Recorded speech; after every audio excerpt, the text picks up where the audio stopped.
Déjenme empezar con preguntas obvias, casi hasta de lugar común, o no tanto, pero por ahí. Dejarse llevar así nomás por la agenda que marcan los medios de comunicación dominantes y por los que se les enfrentan, pero reproduciendo esa agenda. Que los medios estipulen de qué hay que hablar es necesariamente lo mismo que lo que iremos a pensar, actuar, votar.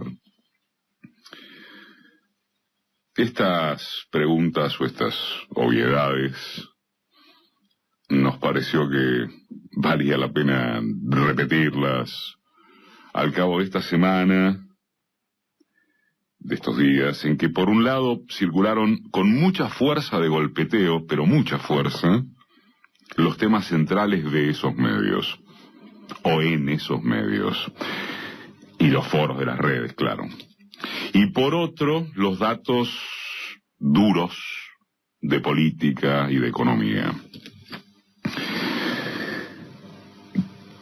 Pensábamos que quizá haya que volver un ratito a Marshall McLuhan, filósofo, reconocido de manera unánime como pensador y fundador clave del estudio sobre los medios de comunicación. Así que déjenme también alguna digresión. No lo es, pero valerse de él, aunque más no sea para aprovecharlo, ponerlo en cuestión, como varios expertos y corrientes de pensamiento ya lo han hecho, por supuesto con una propiedad enormemente más autorizada que la que puede acreditar quien les habla.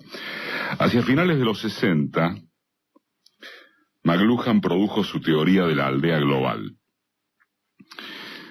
En una apretadísima y tal vez irrespetuosa síntesis, el canadiense parte del hecho de que el individuo actual recibe un caudal de información constante, abrumador, de cuanto acontece en el mundo.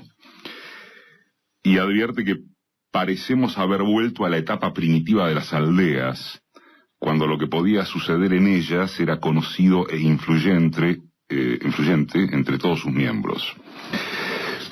McLuhan ni siquiera llegó a asomarse a la revolución de Internet, murió en 1980, pero ya hablaba de la penetración de los medios en tiempo real, y señalaba que si el atosigamiento informativo fuera procesado después, y no al instante en que se producen los hechos, habría una mayor selectividad para que el individuo digiriese el bombardeo de noticias. Cada uno de nosotros es el dirigente máximo de la aldea. Cada uno de nosotros polemiza o busca soluciones a episodios que acontecen a miles de kilómetros y que, como puntualiza cualquiera de las lecturas que quieran abordarse sobre él, sobre McLuhan, desconoceríamos o no nos interesarían si la televisión no lo mostrase. Pero no hace falta irse a miles de kilómetros. Ya no la televisión solamente, sino la narrativa multimedial, los foros, los forristas, la excitación segundo a segundo, nos hacen creer o nos harían creer que cada cosa que pasa ahí es real o que importa en las masas de manera decisiva. Para redondear, McLuhan fue refutado por semiólogos, semióticos, sociólogos y especialistas de todo color y pelaje, al retrucársele que no hay solamente el dispositivo emisor-receptor.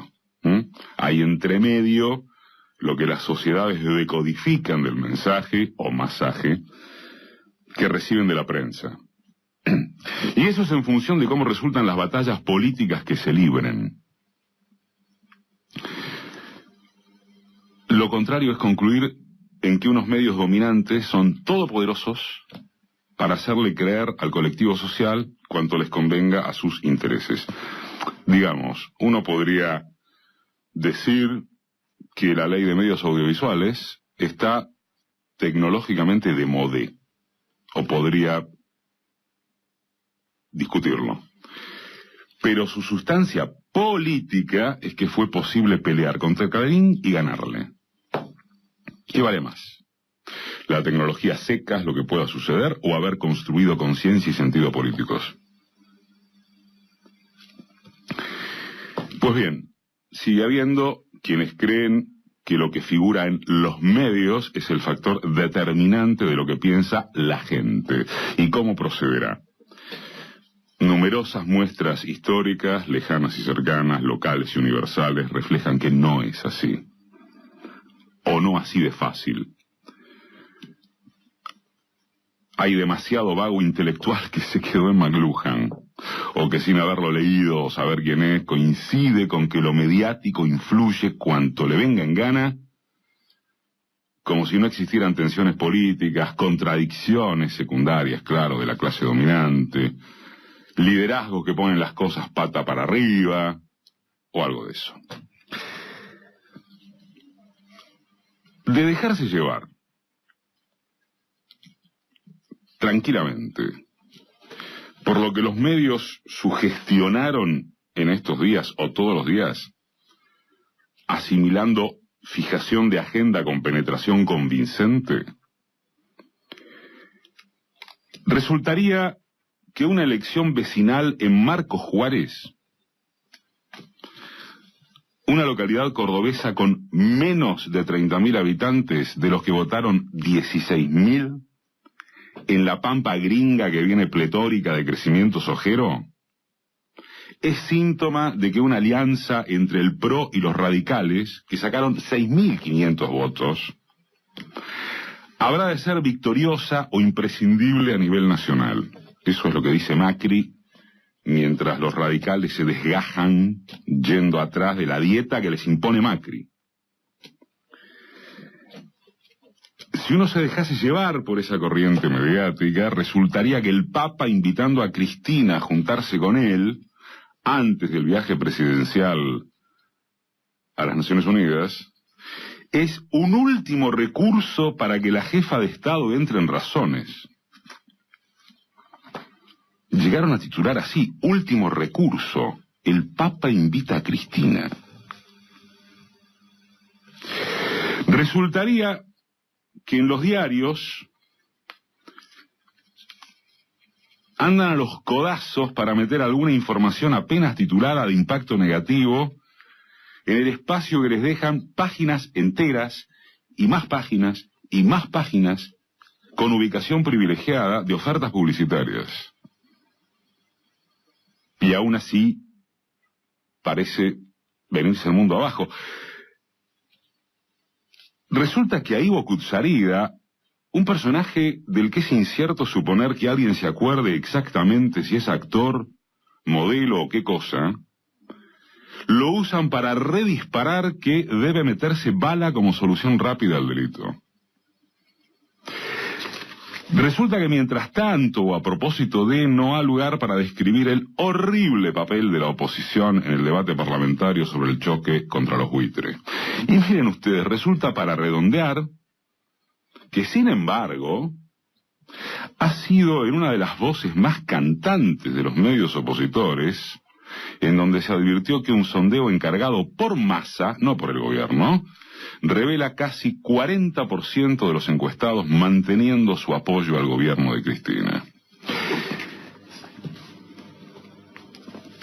Es decir, al fin y al cabo, aunque circunstancialmente, o como siempre, parezca lo contrario, gracias a estos efluvios mediáticos que un día machacan con la inseguridad, otro con la corrupción solo oficial, otro con los índices deprimentes de la economía, otro con los vagos de los piquetes, otro con el autoritarismo bipolar de la presidenta, otro con la gravedad de no aplazar alumnos bonaerenses de la primaria, lo definitorio será la capacidad de conducción política y el sostén de expectativas para el periodo que se abrirá luego de las elecciones generales del año que viene. Hasta el momento, y desde hace rato, a pesar de las dificultades económicas crecientes, realmente crecientes, la propia oposición reconoce, por su inmovilidad, por sus interminables disputas y hasta por sus dichos, que la iniciativa sigue siendo del oficialismo. De ahí en adelante, las acciones gubernamentales podrán gustar mucho, poco, nada, pero está fuera de duda que la oposición corre detrás de ellas, que no se adelanta jamás. Las únicas excepciones de tal acerto son esas bravuconadas que se permiten hablar alegremente de eliminación de las retenciones al agro y del mínimo no imponible de ganancias a los trabajadores de mayores ingresos. Algunos comunicadores de la derecha incluso se permiten interpelar muy tímidamente acerca de si esas promesas no están más revestidas de político en campaña que de seriedad administrativa. Esto es un mundo Macrilandia y Masalandia, en esencia, que se derrumba ante la sola pregunta de cuáles intereses piensan afligir para compensar semejante agujero fiscal. Les surge entonces la única respuesta de que el problema pasa por la emisión monetaria y la inflación. Sobre lo primero, ninguna estadística ni interpretación serias relacionan ya el vuelco de papelitos con el aumento de precios. Y la inflación, como todos sabemos, nace de un repollo y no de las estructuras oligopólicas de las cadenas de valor.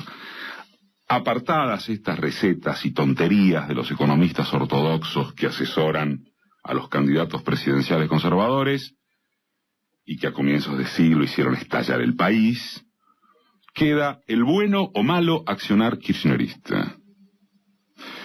Se negocia y acuerda con Repsol y el Club de París, se enfrenta a los buitres, se reforma el INDEX, se lanza el programa de precios cuidados, se pelea con las automotrices, se crea el Procreauto, se refuerza el Procrear de créditos para la vivienda, ahora está el plan de compras en 12 cuotas sin interés, con las principales tarjetas, para volver y reiterar, positivo o negativo, bien muñequeado o demagógico, producto de saber gobernar o de aferrarse a unas pocas herramientas, consecuencia de restricciones externas o de errores internos por no haber promovido cambios sustanciales en la matriz productiva, la impronta es del gobierno.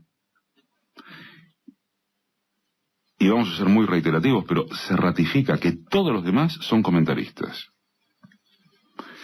No debería poder creerse que, por más ejército en operaciones que conlleve el andar de los medios de comunicación dominantes o tradicionales, y por más impunidad que tengan en ellos ciertos aspirantes del pensamiento reaccionario, y por más que se estimule el horrible sentido común de que todo se arregla a los tiros y a puro ajuste contra los que menos tienen, no debería poder creerse que vaya a pasar que la gente, la mayoría de la gente, o la parte más significativa de ella, pierda registro y memoria así como así. Y es que, si así fuere, la derecha no estaría tan preocupada por simplificar lo complejo con el único expediente de que se vaya la yegua.